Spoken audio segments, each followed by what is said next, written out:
Like, follow and subscribe at BeamLDN for the latest and exclusive content. Yes, people, welcome to another episode of Beam. I'm your host, JR, and my special guest today is someone that I'm sure you've seen on Channel 4, ITV, BBC, giving great advice on how to save and spend our money. It's the qualified financial advisor, the Black Martin Lewis, Emmanuel Asuquo. How you doing, my bro? Hey, bro. Thank you, man. I love the intro. No, man. Thanks a lot for coming through.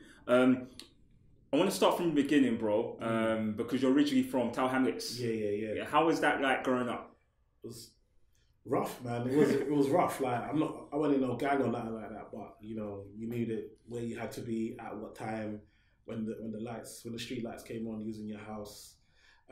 Didn't have much, but you know, made do, and yeah, it was challenging. But I guess a lot of the time you don't realize how bad it was until later on when you look back.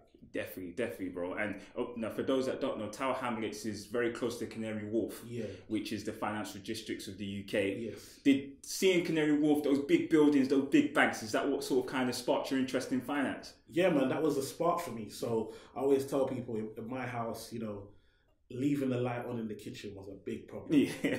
Like you could get beat for that. You know what I mean? But I used to look out the window at 9-10 o'clock at night and see these big buildings in Canary Wharf with all the lights on. And in my young mind, that told me that there must be money there. Yeah. Because I can't even leave the light on in the kitchen. These men got 100 floors. Yeah. Do you know what I mean? Yeah, so, lights on, everyone's gone on. Yeah. So that was like my spark, and that became, my window became my vision board. Yeah. And so I used to look at the HSBC building and the Barclays building. Those are the two buildings. I was like, one day I want to be in those buildings looking back at my estate, and I know I'll make it. Yeah, man. Well, you managed to make it into one of those buildings. At a young age, you managed to work for Barclays as a cashier. So how did you get that opportunity? Yeah, so I always tell people, man, hustle. So I couldn't get a job in Barclays at the beginning, but I could get a job in Canary Wharf. So I got a job in Marks and Spencer's in Canary Wharf. 5 a.m. Yeah. So them times, not even a bus. Man used to walk to the DLR station and take the DLR one stop to Canary Wharf or 2 stops to Canary Wharf, and that was how I used to get in.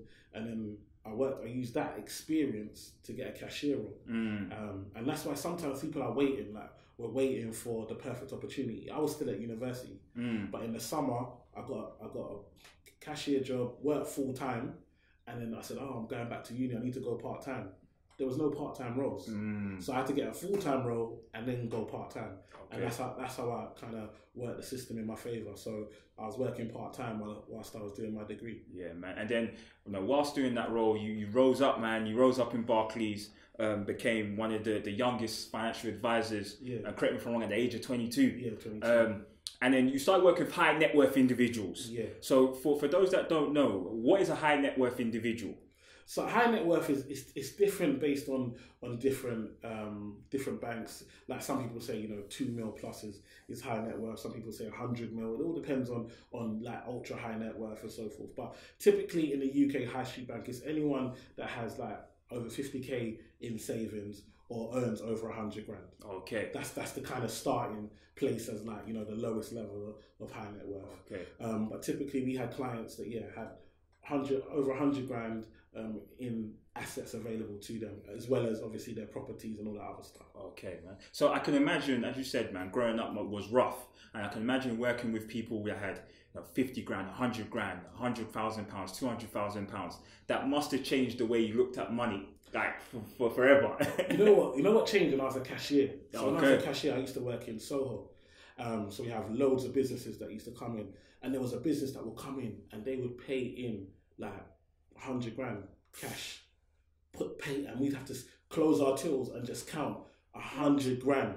And so some days you'd work on the business till. If you was on the business till, you could work and you tally up your till and you've counted over 2 mil. What? 2 mil, and you're on like 18k. It's mad when you think about that. Your hands have counted in one day. You've counted, and you're on a low salary, and it just made you realise that there's money out here. Yeah, definitely. Like, and I feel sometimes knowledge is power, and a lot of the time what you don't know, and that's why I feel like a lot of man will be about their area, about their postcode, but when you understand life and the things that are available, you're going to want more. Definitely. And like that life is not going to be enough for you. Yeah, man. And do you know what? I want to talk about, I suppose, a mentality in terms of certain people and the way they think. But after a certain point, you managed to sort of say, you know what, I'm going to start my own company, the Eman effect. Yeah. What was that turning point for you? Like, what was the point you said, you know what, I'm going to do this myself?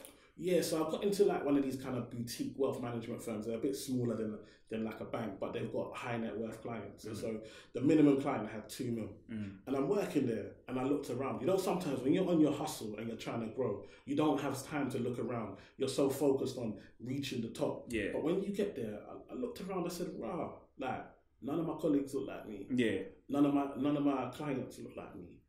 But yeah, I go to church on Sunday. I see 800 men that look just like me. Thanks. Where are they during the week? Why am I not seeing them during the week? And then it became that on my conscious that you need to be the change that you want to see.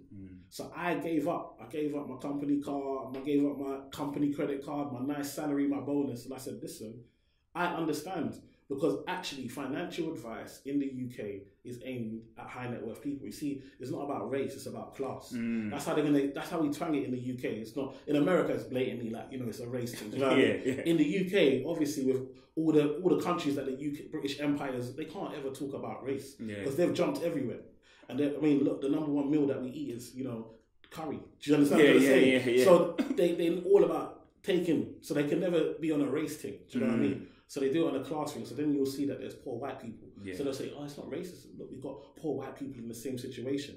But actually what they're doing is they understand that there might be some poor white people, but the majority of people in that class are going to be ones that they want to level up. Yeah. And actually, the way it's delivered, the way that they're spreading that message, our people don't want to listen. Yeah. But I've got the knowledge of a financial advisor, but I've got the life experience of a man from the hood.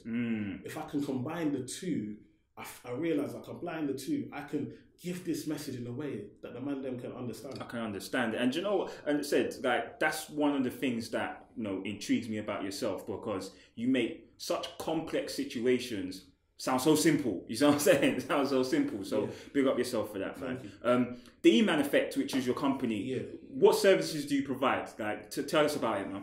So the Eman Effect, really, the main thing is just knowledge. So on Instagram, we're just bringing out knowledge, trying to get people to think different. I always tell people, at the end of the day, I've got a video, I've got 30 seconds, I've got 1 minute. I can't give you all the T's and C's and all of that. What I want to do is challenge you to think different. And the problem is, I feel like a lot of us, we don't understand how to challenge what information comes at us. We're so used to just accepting what we're getting. That's why we're looking for influencers. We're looking for influencers because we don't want to think. Yeah. If an influencer buys something, I like the influencer, I buy what the influencer buys. It saves me having to think about anything. But I want us to challenge what our behaviours, challenge what's gone before. Look at our parents and what they've gone through and say, do we want to repeat that cycle? Do you want to carry on cycles of poverty, or do you want to start to build wealth and change it up? And if we need to change it up, we need to start to challenge what's coming at us. And I always talk about, when it comes to finance and money, like, we will shop at certain places. We're investing. Yeah. We're spending money. We are the reason that the share price of that company is going up. Certain brands we have made cool. We have literally made certain brands. They whether they like it or not, they might not even like us. But because we buy their product in the way that with our swagger and the way we do stuff, it has caused their company to make millions. Yeah. Why are we not sharing in that?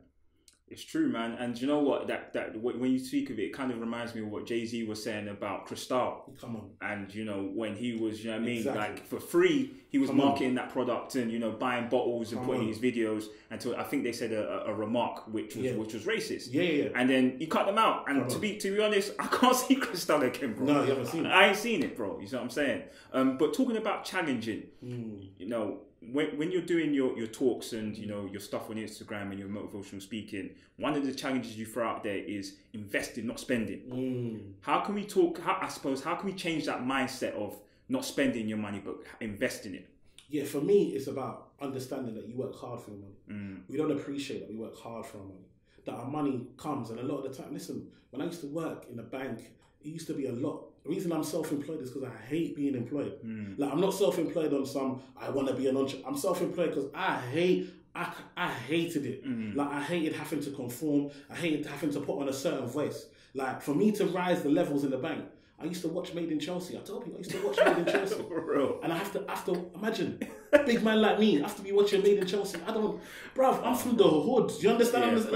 I don't understand when these men are talking about caviar and bruv, man eats jollof. I don't know about that. I don't know about that. Do you understand? My thing's simple. Yeah. So for me, I had to try and learn their culture because I'm in their environment. So I'm watching Made in Chelsea trying to get a new twang and trying to understand how they laugh and do you understand? I'm trying to give them one. Do you understand? So now I'm like to myself, actually, I worked hard for my money. You know, you bring in your food and that smells like, come on, bro. Yeah, you go all the time, bro. I wasn't smelling your cheese and pickle sandwich. I wasn't onto you like that. Do you know what I mean? I'm just trying to eat and have my little 1 hour lunch break. Yeah. So and I don't drink, I don't smoke. Them times you used to have to go to the pub. Oh, yeah. I have to go to the pub. And them times pub was smoking. You could smoke in the pub. So I'm having to put myself in these environments to rise up, to make my money. And then I'm saying, right, I get my money within 10 days, it's gone. Yeah. It don't make no sense. Yeah. When you really deep, like how hard you work for your money, how can it be gone in 10 days? Every month. And then before you know, you're patting your pocket like, oh, how did this happen? How can it happen every month and you're surprised? Where is the surprise? Yeah. It happened last month and the month before. You need to change something. And so for me, it was about how do we understand the importance of the money that we get? And then it was a case of, okay, when we make this money, every time I spend my money, I'm investing. And that's the bit that we miss. That's the bit they don't teach you. Every time you spend, no matter what you spend, you go to Boss Man, chicken and chips, you're investing in it. You're invested. Yeah. And so for me, it was like, if I'm investing in companies and these companies have shares, I should own some shares in this company. I'm giving them my money at the bottom. I need to own something at the top. And it's when you start to think of it like that, it's like, actually, like, this is a hood mentality. This is a hustle. Makes sense, man. And you know what? That's an interesting point because if you speak to most people from the hood, like specifically, they'll say, bro, I don't know. We talk about invest, bro. I don't know about invest. Invest means open up a clothing line. Do you know what I mean? Or I might buy this new Benz. Do you know what I mean? Like, or I might buy this and that. Or I might buy this watch. It's going to go up in value. Like, and then one of the things that I've noticed with you is you preach about being wealthy, not rich. Yeah. So what's the difference? Because a lot of people are still confused on that concept. Yeah, so I think we see it a lot. Like, rich means that you got a lot of money at a period of time, more than the average, yeah? So you're rich. Okay, so we see footballers, athletes that are rich. But the richest stop, when they stop working and stop earning that money, that they end up being bankrupt. We see a good percentage of sports stars end up being bankrupt once they stop playing, once they stop kicking ball and so forth. Wealth, it generates itself, it continues. So it doesn't require you to work for it. You're already putting your money to work and it's generating you income. And so because it's generating you income, whether you're awake or you're asleep, it's still making you money. That's wealth. And so that's how you're able to pass that on. As long as it's looked after, it can carry on for generations to come. And that's what I want people to get to, is a place of wealth. And to do that, we've got to skip out the instant gratification. You see, what we do, like you said, we buy a car, we buy a watch, we buy nice clothes. What I'm saying is, do all of that, but first invest and let your investments pay for that. So when your investments pay for that, that don't have to stop. You can carry on enjoying life, changing your cars, going on nice holidays, living the life. But first, you gotta have the delayed gratification and invest in yourself. Yeah, man. And which brings me to my next point around financial freedom. And that's something that you again, that's something you're very big on and you want people to understand. When I talk about steps to financial freedom, a lot of it's to do with your mindset and the things that you believe and the things that you have been taught. Because once you unlearn them and start to practice things differently, you'll see a change in your money and in your life. 92% of people, when they did a study, who had a New Year's resolution, didn't achieve it. And why didn't they achieve it? The main reason people don't achieve their New Year's resolution is they don't have a plan. The same idea that you have, the same business that you want to start, the same amount of money that you want to make, there are thousands of people that have the same idea. When you have that idea, you have to plan as to what's different between you and them. What are you going to do that other people are not going to do?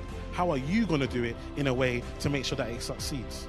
If you know that your dream is to do something and to change, then make sure you're about that. Make sure you're focused. Make sure you listen to podcasts. Make sure every moment you have, you're bettering yourself.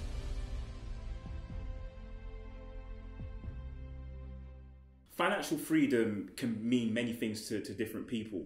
But I suppose there's different steps to getting there. Yeah. So one of the steps I want to talk about is credit and the importance of building credit. Why is it important for people to build their credit? Yeah, I always say, like, we ain't got a Donald Trump where, our dad can give us a small loan of £1 million just to get started. Do you know what I mean?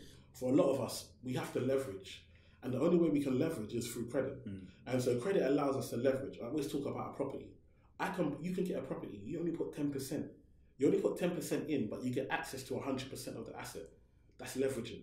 The mortgage that you get allows you to leverage and you to get the asset. You can now manipulate that asset, whether you rent it out, whether you live in one room, rent out another room, whatever you may do, you own the asset. You're in control of the asset, but you've only had to put 10% in.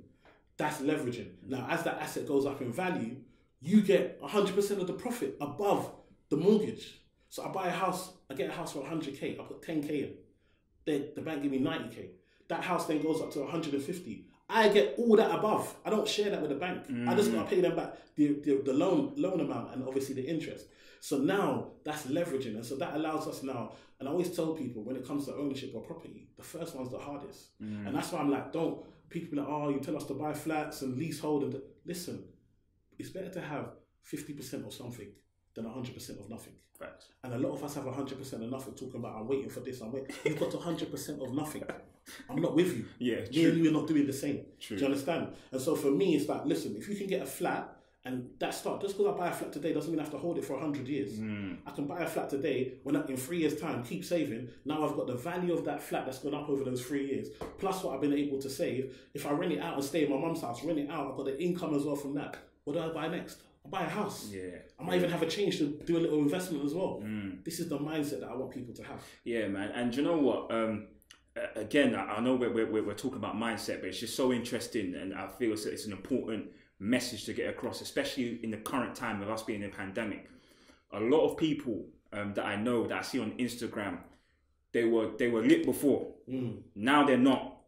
The cars are gone, the Louis Vuitton's gone, the watches are gone. Why do you think people keep on trying to look good for the gram and invest in these things? But I don't understand that. What's your thoughts on it?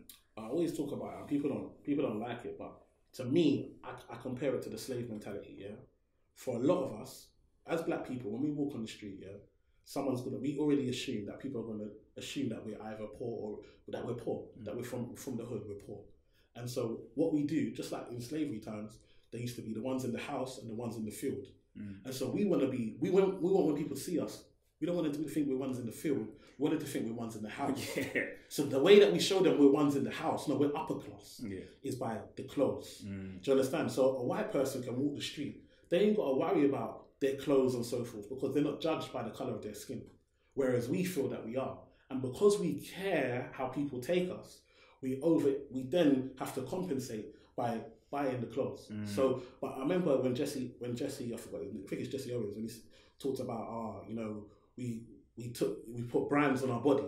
Like they put brands on our bodies, and now we buy other people's brands and put them on our bodies. And we don't see it like that, but that's how we are. We are buying these brands because we believe that we are better with these brands, and it's self-hate. Yeah. And so for me, it's about us understanding that we are great with or without.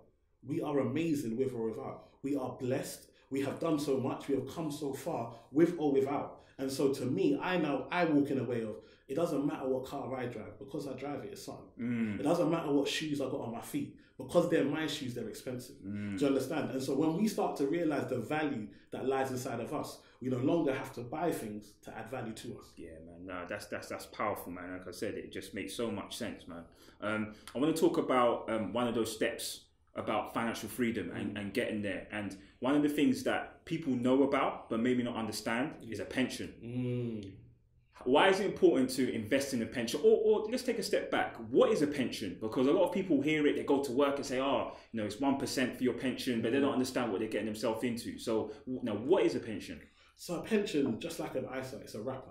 It's a tax efficient wrapper. And that's what you have to think to yourself is that if I got money outside of this thing, well, any money I got, I pay tax. Inside of this wrapper, I don't pay tax. Now, a pension is specific for retirement. So it's made for our retirement. So you can't touch it until now. It's age 55 right now, but it's gonna go up. But I can't touch it for the long term. But instead of seeing it as it being put away from me, we need to see, what can I do with this? So this is now a tax-free environment. And so what I need to do is manipulate this to make sense. Also, what people don't realize is that with a pension, it's outside of your estate. So we can run around talking generational wealth. But my client's aim is to get the maximum, which is $1 million, into a pension. Why? because that's now $1 million that they can pass to the next generation without paying tax. And this is why the rich stay rich and why we end up being broke, because number one, when we die, we don't have life insurance. Number two, we don't have a will. And number three, we don't have power of attorney. So all of a sudden, we talk about legacy, but we don't have the things in place that is going to allow us to pass from one generation to the next. So we work all these hours, work all this hard to build, and then we lose 40% of it on the way up. Wow, that's crazy, man. That's crazy, man. In terms of, I want to talk about you, man, because I said, you're doing great stuff at the moment, and I mentioned at the start of my intro, you're all over the TV, Channel 4, ITV, BBC. But Save Well, Spend Better, man. That was a big one for you, man. What was that experience like for you to get onto that show? No, it was amazing, man. It was amazing. Channel 4, they did well for me, man. Like, I wasn't expecting it. And this is why I always tell people, like, I wasn't expecting TV, but I knew I was going to do something big. Like, because when I put my mind to something, I know I've got to achieve great things. And so I always tell people is that we're so busy looking for opportunities, but actually focus on being great at what you do. So for me, I was posting content every day. I was creating new content. I was reading books. I was having one-to-ones with clients. I was finding what are people's pressure points? What are the pain? What are the stresses that people are going through? How can I help them be better? That was my focus. But because of that allowed me to get noticed. One of my good friends went for an audition, and then at the end of her audition, they said, "Do you know anyone else?" And she was like, "Yeah, speak to my boy Eman." If I weren't doing my thing, do you think she would recommend man? She wouldn't say, recommend man to a whole television company if she couldn't see that, no, he won't let me down. And so, called me on there, went on there now, 3 auditions, had to do 3 auditions. It was hard, like, I've never done TV before. But, and this is what I said, I had posts online. Yeah, I had posts online that some of them had like 100 likes, and I'm feeling weak, like, man spent time doing this, like 100 likes, is that all I'm gonna get? Do you know what I mean? But those videos were the videos that Channel 4 looked at and said, wow, you can stand in front of a camera and you can speak and you can deliver lines. You can do that on the show. You never know who's watching, man. And now, man's giving the same lines to millions of people in their home. But I was only got 100 likes. Yeah. And so for me, what I took from that was actually it's about consistency. Definitely. Forget the numbers, forget the figures. Be consistent, be disciplined. Help people. Like, think about how you can help people. If you can add value and help people, you can always make money. And so for me, I was helping people. I help people in their situation and I get paid for it. And so me focusing on trying to help people is what led to the Channel 4. Yeah, man. And they said that was a big show, man. Like I said, I think, and again, the message around consistency is definitely one that needs to be heard, man. So like I said, congratulations on that. And again, BBC, Your Money in Your Life. Come on. Yeah, man. I saw that one with the family. That was a good one, man. Again, how was that for you? Because again, man, it must have been a good opportunity for you. No, it was amazing. And you know what? After Channel 4, it went quiet. So after Channel 4, I thought, like, come on, whole Channel 4, mad views, went dead, nothing. Then lockdown happened. I'm thinking, wow, this is like, I'm not hearing nothing. Then this comes out of the blue, like, listen, we saw you on the Channel 4, we got this family, we want you to go and meet them. Met the family, lovely. We had to do it in the garden because of social distancing. Yeah, I saw. In the garden, it was hot. Man's in a full suit, in the sun, beaming on my head. And I'm just thinking, look, just deliver the lines, try and help them the best you can. Luckily, it's what I do every day. And that's what I tell people, like, for me, I practice every day because what you see me do on television is what I do in real life. Do you know what I mean? And so because of that, I don't need to fake it. I don't need to overthink it. It's what I do every single day. I live, breathe financial, freedom, financial advice, personal finance. Sounds like a money makeover is what's needed here. And thankfully, we have just the man for the job. Financial advisor, Emmanuel Asuquo. I've learned over the years that people haven't been taught money. They learn it over time and tend to make a lot of mistakes. The best part of my job is I get to get in there and try and help them to prevent them making mistakes in the future. Emmanuel's an expert in cutting the bills and slashing the outgoings, something all of us could do with after the year we've had. So we've set him a challenge. Can he overhaul the Masons' finances and in so doing, give us all a bunch of top tips to save us all some of that vital lockdown lolly? Hey everyone. Hi. Hi. How have you all been? How's lockdown been? Money's been slow, so yeah, it's been getting a bit tight now financially. You're not the only ones. I hear it all the time. So what advice would you give to someone who maybe looks at yourself and says, you know what, I want to be a qualified financial advisor, what advice would you give to that person?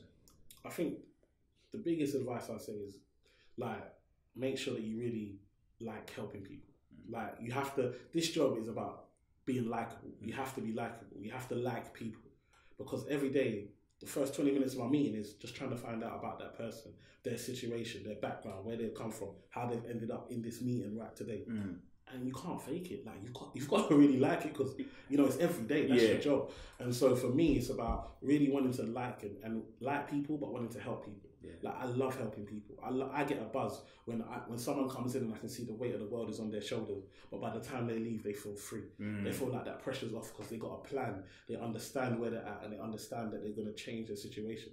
To me, that gives me a buzz, and so I love doing what I'm doing. So that's the number one thing. I think number two is that you got to know that you got to be qualified. So that's going to be exams, and it's constant. We have to do ongoing professional standards. So we have to read and show that, you know, we're continuing to keep up our level of knowledge every single year. So you can't do this job and just be a salesperson or just be a likable person. You have to add the qualifications and the knowledge and be prepared to learn. And then it's dedication, because it's hard. It's hard. You've got to, you know, you're taking people's life savings sometimes and trying to make the best of it. And sometimes markets will go down. There's nothing, you can't control that.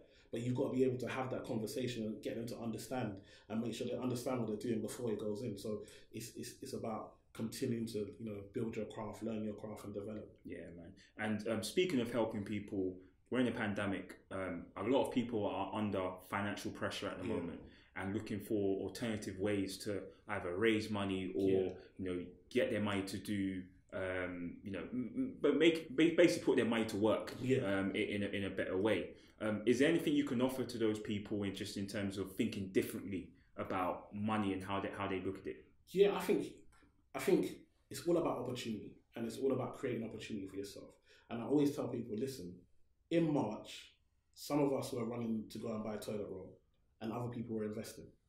The ones that were investing have doubled, tripled their money now. The ones that went to buy toilet roll have bare toilet roll under their bed. All right? And it's about a mindset. It's about understanding that, listen, where is the opportunity? Was it toilet roll? Was it hand sanitizer? Or was it what companies have gone down? But the problem is that it's not till things happen. We're so reactive. Like, we need to be in a place of getting this knowledge. And people say, oh, but I don't know. You will say you don't know. But when it's time to find who's the Kardashians are doing this or that, you know where to find them. You know how to go. What the information you want to know, you know how to find. When it comes to how to invest, I don't know how to invest. Guess what? Google.